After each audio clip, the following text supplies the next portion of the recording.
Welcome back to your daily therapy session. We'll be taking notes and judging you later. You're judging me now. Yeah, I mean that's. So how do you You know, feel I about how do you sorry. feel about this shirt? Let me just. Do you like? I mean this. You're gonna Yeah. So seeing a lot of yeah, it. yeah. It's like a coral green kind of thing. You mean Mm-hmm. the style of the shirt? Because you do different colors, probably. Yeah, it's just a nice like little polo shirt. I bought, no joke, like 10 of them, So various colors, but the yes. piece of crap I'm wearing, which is like a dish rag compared to what you're wearing, is an Amazon special. I think these shirts are like $10 or $11 a piece. So I also buy them in bulk in different colors, whatever. And That's this exactly is what this is. oh, okay, good. Because look, it's possible that I am an ape-like slob. I can't quite explain this, but I will get a stain on the shirt. Mm-hmm. And then you put the little spray thing on it, and you scrub it, and you throw it in the wash. Like it fits. It's slightly tailored. Now, this is again. This is. Yeah. I have to throw these. I throw at least one of these out every week. Yeah. Well, They're crap. I do this every year. I always try to find like a series of shirts that are not of the highest of quality that I can just like quite literally cut the grass in, do podcasts in that look decent. And here we go. This is the Brad 2020 edition. And Right. actually, yours is a crisp collar. well, it's because it's Mine like I is literally more of pulled it a out of the bag doughy- this morning and was like, "Arr." Yeah. Okay. There you go. I'm gonna see a lot more of this, different colors, shapes. Actually, yesterday's shirt was of that too. I just kind of forgot. Not that anybody cares. I don't know why we're doing this. Let's just shut it down. I think you look good. Thank you, Paul. Thank you. Actually, I fixed my lawnmower yesterday. That was a big day.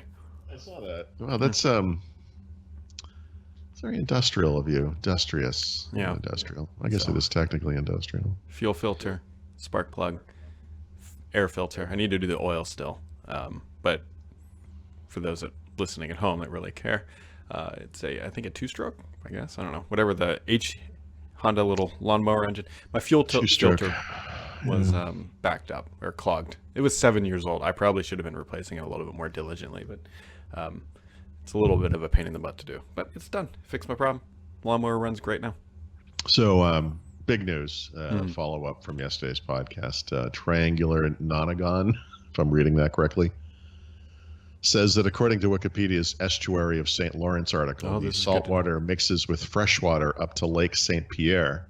Wow. This appears to be about halfway between the Great Lakes and the ocean, so the seawater doesn't make its way to the Great Lakes. That is good to know. These are the facts that we're going to need at some point, maybe. Also, TXAG. Welcome to my life. Zach says, Brad, the entire northern border of Ohio is Lake Erie. Not true. Not true at all. No. We're going to have to go to the map again. No, well, I know for a fact that's not true. I'm trying to remember if it also I don't even. I have no idea. Like Michigan. I'm not disagreeing with you. I'm just only because I've literally driven this many times from Ohio into Michigan, and I don't cross a bridge. So there's from Toledo, which is on the western border of Lake Erie. There's a straight line that goes across. So I would say this isn't exactly right, but Indiana and Ohio share about the same east to west distance border with the bottom of Michigan. So yes. It's about 2/3 of the northern border of Ohio. Yes, but not all. You got to be technically correct. Yeah. I guess. Yeah. Anyways, I don't know. Nothing else. Let's just go. Oh, there's a new app coming out. I don't know when the embargo is, and so I apologize to Brad Wardell for breaking his embargo because he didn't tell me in the email, which he literally titled, "I am a garbage human." That is how he emailed me, which I found hilarious because he forgot to tell me about this earlier. So they're coming out with a new app, and I'll write about it. I won't say the name because I don't know when the embargo lifts, but what it'll allow you to do is to apply themes to Windows 10. It's really kind of neat. It's so if you're familiar, I think he sent this a while ago, and he sent me an email late last night. Says, "Hey, I think this is going live tomorrow." Without spoiling all of it, people will probably remember Windows Blinds. This is like the new version of Windows Blinds, but is way easier to build themes for, and it looks pretty neat. And so if I don't think this kills anything NDA wise, but I believe his short description of it was that Microsoft had essentially left in the theming capabilities of previous versions of Windows in Windows 10. So it's possible to make it look like Mm-hmm. older versions of Windows. I think was Yeah. pretty So easily, right? very easily. You can make it look like XP, but apparently what they figured out how to do, and this is what Brad's company does very, very well, is they figured out how to take Microsoft's dark mode and basically play with it. And so you can anything that dark mode touches, this app can touch. So I see. So, yeah, okay. they basically reverse engineered dark mode, it sounds like, to be able to do any color or any theming style that you want. So should be So it sounds like this will be out in the next couple of days. might be out today. Maybe in today, yeah. Okay. At least I think they're going to announce it. We'll see. So, anyways.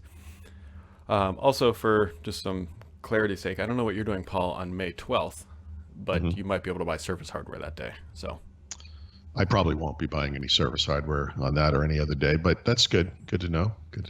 I've heard that a while ago, and so now it seems like other people are hearing it. But May 12th appears to be the actual street date. Yeah. So, I bet the announcement is maybe next week or the week after. Typically, how they do it. So. Oh, I see. And then okay, gotcha. Yeah. So virtual launch, and this would be Surface Go 2, Surface Book 3, and I think there's going to be a new dock as well. Okay, with the USB-C ports. Yep, and then we had maybe Surface earbuds should be in there as well. And then the big thing, which isn't like any of this stuff, I'm curious if they're going to talk about the Duo, right? Because I've heard from multiple people that the Duo, if they wanted to release it effectively June 10th, they could. It's ready to go effectively. Then the other big question is what's happening with 10X. Are they going to come out and start talking about, hey, this isn't actually coming this year? So we'll find out. Okay. Yeah. And then there's also that, which I didn't even read this, but looks like GeForce Now is taking another L because it's losing some Xbox games here. This is.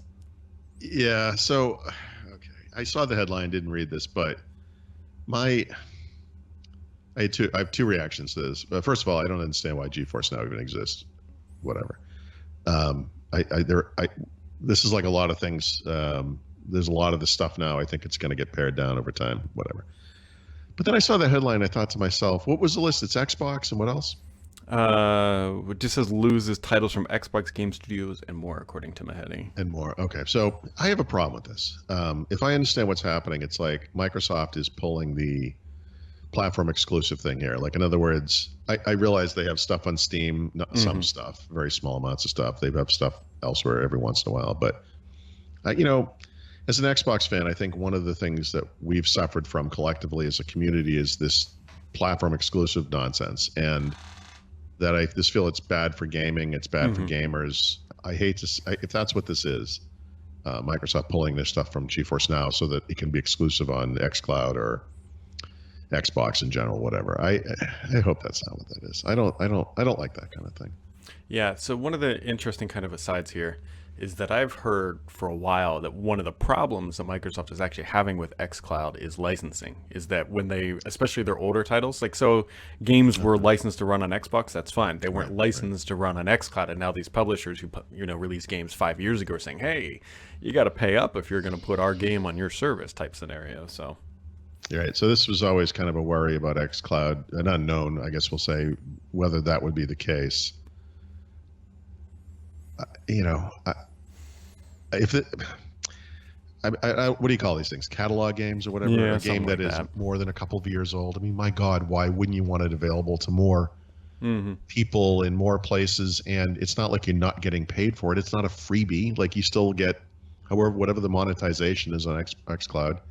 You get whatever percent. However they do it, they must do it like streaming music or something. I'm sure it's based on time spent, whatever it is. But that's really short-sighted. Yeah. So those are kind of the big things I think happening. I don't know, past 24 hours or something like that. We didn't die, so that's always a good. Yeah, it's been a good day for not dying. Good 24-hour period. What else is going on? Anything? I don't know. I guess not. Not really. I mean, those are kind of it's a Tuesday, right? It's Happy Tuesday, everybody. Hopefully, you're still above ground. That's the goal. Yeah, that's the goal. It's true. I don't know. I'm waiting for Brad to send me over the keys to try out that app because on paper it looks great. Yeah, it looks interesting. Does it seem like they're accelerating their Windows 10 utility stuff? Yeah, they've dropped a Something couple like lately. that? It seems, yeah, like they have the cursor one. What else have they done recently? This kind Sound of packager one. sound And then packager. this It's very one. interesting. Yeah, I mean, people who want to customize Windows, and I'm sure, I mean, especially in the enthusiast community, there are a lot of people who are like, hey, how come this thing hasn't been touched in 10 years? Yeah. I mean, Stardock seems like they're just picking up the slack. Yep. So, we'll keep you posted on when all that stuff drops. You got anything else for today, Paul? I do not. Well, that's surprising. Sorry. No, you're not. We'll catch all of you right back here tomorrow.